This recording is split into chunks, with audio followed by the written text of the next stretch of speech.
Bumalik tayo sa PCTC. Nabanggit po ninyo, Executive Director, na sangkatutak ang pinadalan mo ng kopya nitong diffusion order, nitong CPNP, PNP natin, NBI, BI, DOJ. Pinadalhan rin ba ninyo yung Special Envoy on Transnational Crime?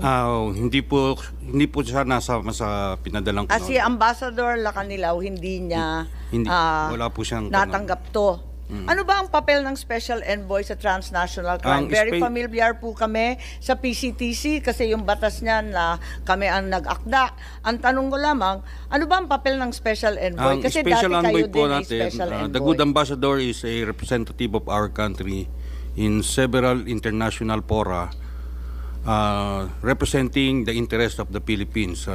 He has, to a certain extent, diplomatic stature and can ambassador nga ang titulo po ninyo. Totoo po yun. Ambassador ka rin nung Special Envoy kayo? Nung araw po, General Alcantara. Opo. Ambassador rin po Opo. Nung araw po ay ako'y ambassador din at concurrent in charge of PCTC. Kasi ang pagkaintindi ko, hiwalay yung Special Envoy. Hindi siya directly under PCTC, tama po ba? Ang Special Envoy po ay nakakatulong sa akin dahil nababawasan po yung trabaho ko to represent our country. Para hindi ka biyahe ng biyahe.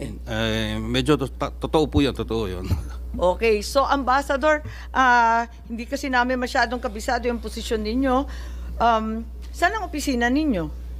Madam Chair, ang office ho namin, the same with the PCTC, same building ho kami. Paliwanag ko lang ho ng short yung opisina din ho namin. Ang Special Envoy ho for Transnational Crime, ang Philippine Center of Transnational Crime, which is the Interpol NCV Manila, sila po yung aming secretariat at yung operational partner.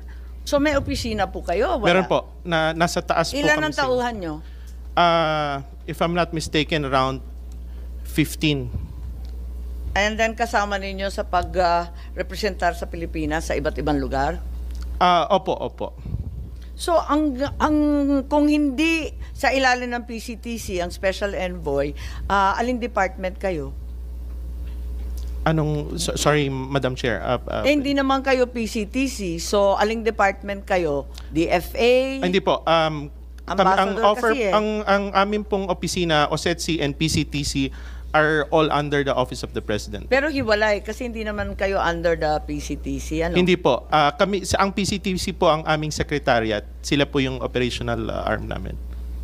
What are the functions? Like you said earlier, you represent the Philippines in different fora. Is that correct? Yes, ma'am. I see. What is the role that you actually played in the arrest of PRRD and his transport to The Hague? Anong papel po ninyo doon? Kasi lumalabas yung pangalan ninyo sa resibo at yung pag-turnover. Staff, ipakita lamang. Ito, yung transfer of custody, surrender and transfer. Andyan po. At kayo po ang nakapirma at alam ito ni Secretary Senator Cayetano. Bakit kayo ang nakapirma? Opo. Ano po yung papel ninyo ron? Ganito po yan. Ma'am, I was there to oversee the smooth arrest of the former president. Now, So, nandun kayo sa Villamor? makikita nyo naman po dun sa mga videos na lumabas. Hindi ko po maalala kasi hindi ko kilala yung mga taong Opo. doon. Ngayon, doon naman ho Madam sa... Chair, excuse me, Madam Chair. Senator Bato, please. Since when naging function ng Special Envoy yung pag-oversee ng operations, ng pag-aresto? Kasi, I'm sure, Special Envoy ka, trabaho mo is outside. Envoy ka doon para mag-represent. Pero when it comes to operational matters, kailan naging trabaho mo yung pag-oversee ng operations? Hindi po ako nag-oversee ng operations. Yun lang hong sitwasyon dahil ang PCTC ay ang aming secretariat and operational arm. Not even the PCTC, I suppose.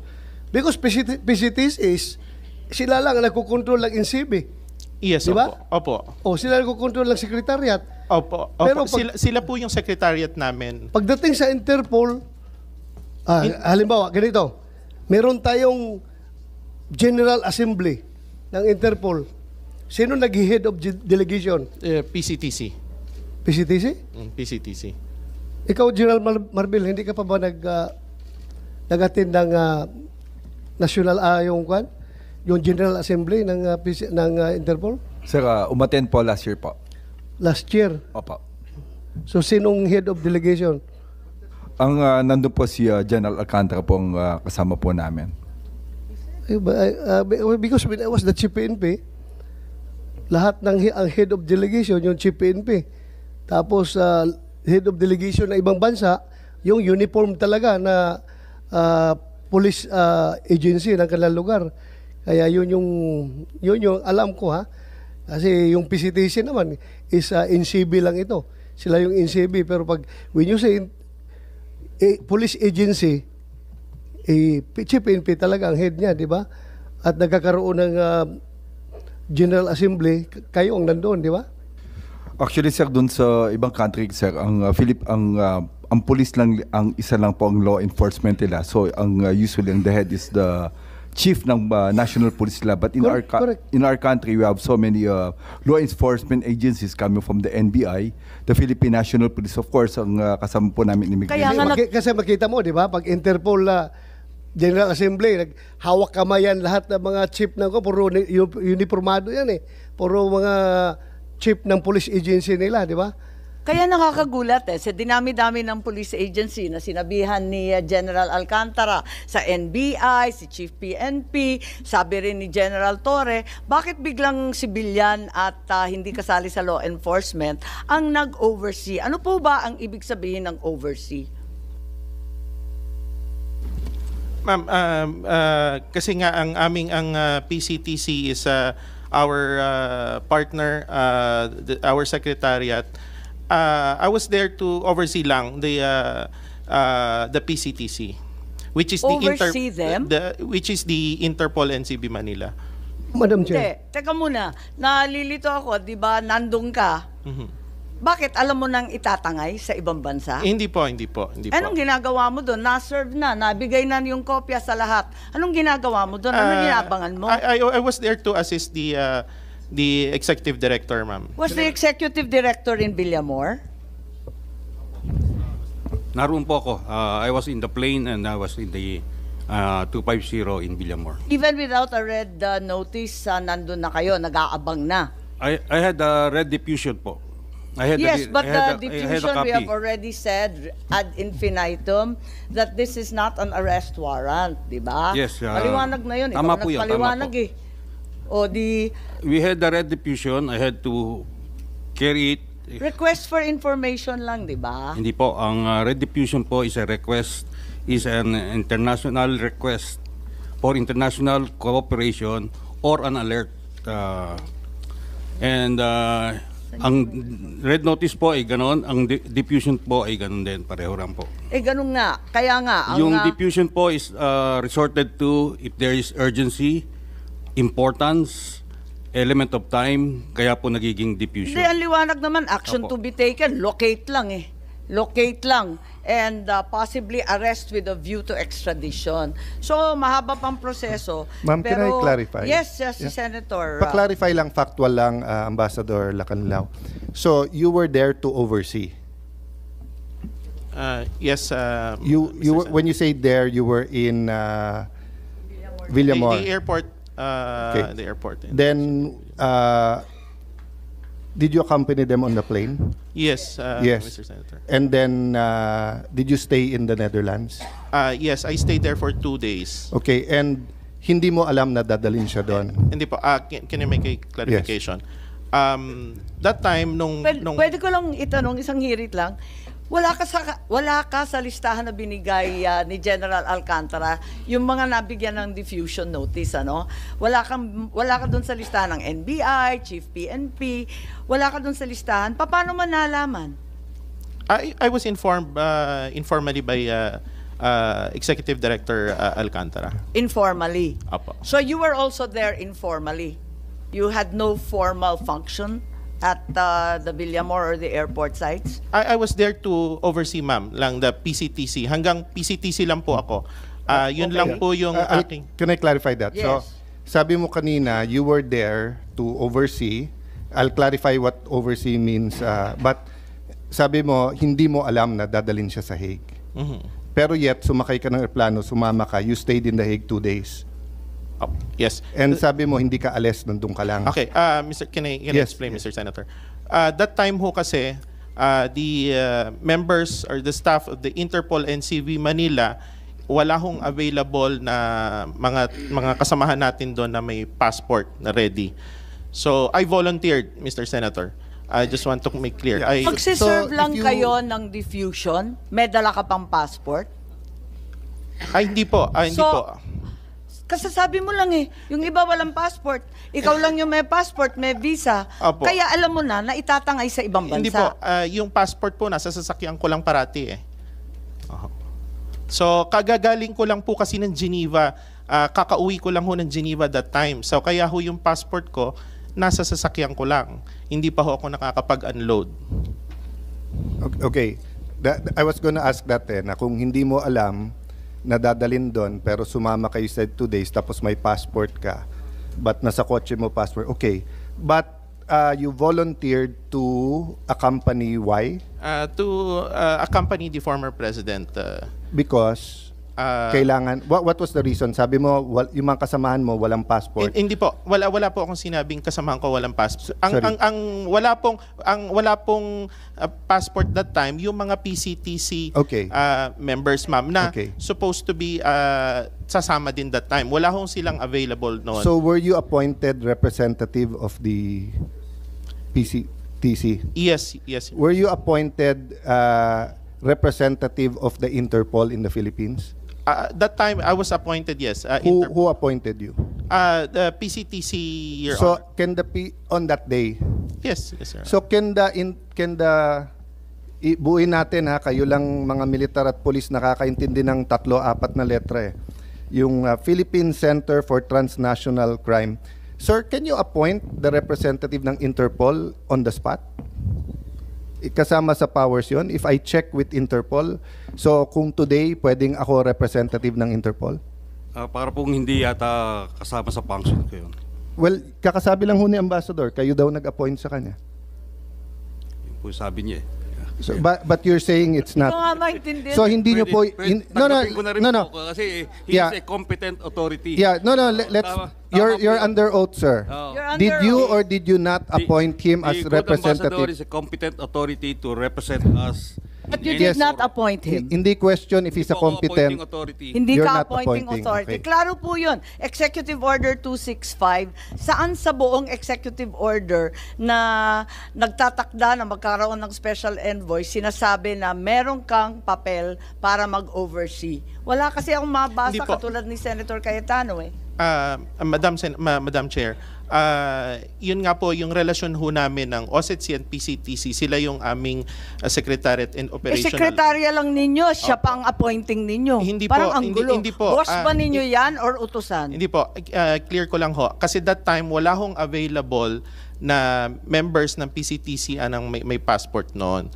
So, kaya ho sinabi ko kanina, I volunteered para ho i-accompany ang former president in behalf of the PCTC. Okay, ma'am, can I clarify?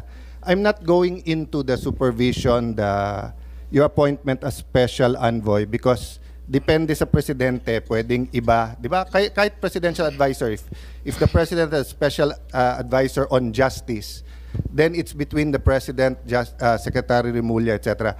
Ang focus ko doon sa ikaw ang representative ng Interpol. Kasi sabi mo, yes, ang sabi po ni Secretary Alcantara, hindi kanya in-appoint. So, sino nag-appoint sa iyo bilang representative ng Interpol? Nirepresent ko po ang PCTC. May I clarify? Yeah, go ahead, Mr. sir. Senator. Kasi traditionally, ang executive director is also the envoy. Ngayon, pinaghiwalay po yung posisyon. Yung ginawa po ng Malacanang, hiniwalay po yung posisyon ng special envoy at ng executive director. Pero dati ho, isa lang yan. Yeah. But lihis doon, Sec, sabi kasi ni Ambassador, siya daw ang representative ng Interpol that day ng Pilipinas. Yung pagpaalis mo ng pagpunta ho ng The Hague, siya po yung representative talaga ng Interpol. Yeah. Kasi siya lang ho yung may connection sa PCTC. Eh. But I was asking, who appointed him representative of Interpol? Ano ho yan? Kasama ho yan sa kanyang appointment.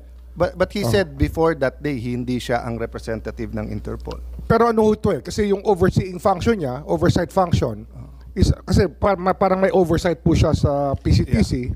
I think that they took it from there na siya rin po yung responsible for the PCTC.